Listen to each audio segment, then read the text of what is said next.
上次講過咧，有一段時間去有機會同 ChatGPT 傾下一啲神學啊、聖經嘅問題嚇。咁而家咧，其實有好多人都做過 research 啦，發覺咧 AI 回答問題嘅時候，佢個可信性咧好多都唔足60%嘅準確㗎嚇。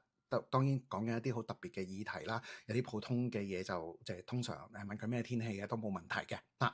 咁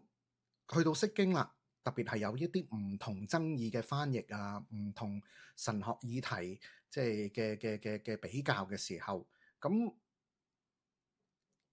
係唔係真係信得過咧？嚇，AI 係咪真係可以取代人？即係至少喺神學研究同釋經研究咧？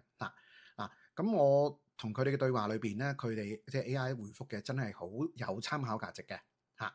咁如果唔係好熟悉原文或者神學嘅牧者嚟講咧，係真係會勁過晒嘅嚇，亦都有話好大嚇，亦都我都幾肯定有90%以上嘅同工咧，未必即係可以完全理解到，即係我喺 Patreon po 出嚟，我同佢哋對話嗰啲一啲嘅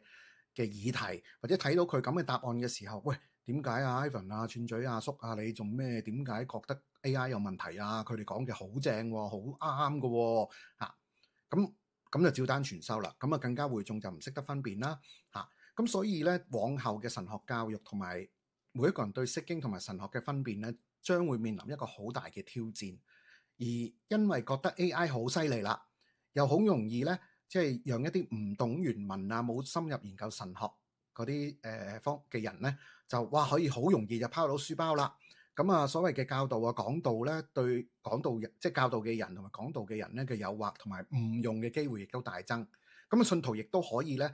隨時比教牧更加專業咁樣去研究講呢啲嘢嚇。咁如果佢哋俾人問嘅時候咧，哇教牧真係唔知點答好啊，甚至未信嘅人 call 咗呢啲嚟挑戰會眾、挑戰牧者咧，都係好難搞嘅嚇。咁所以如果仲停留緊討論咧，AI 會唔會取代人啊、取代教牧啊，應唔應該用 AI 啊？AI 能唔能夠代替社交等等嘅問題咧，而唔去認真深入了解 AI 嘅時候咧，到咗 AI 再進一步個下一代，我哋嘅下一代開始用 AI 嘅時候，教會啊、牧者啊、神學教育啊，已經嚟唔及應對啦。對時個個都已經係一個所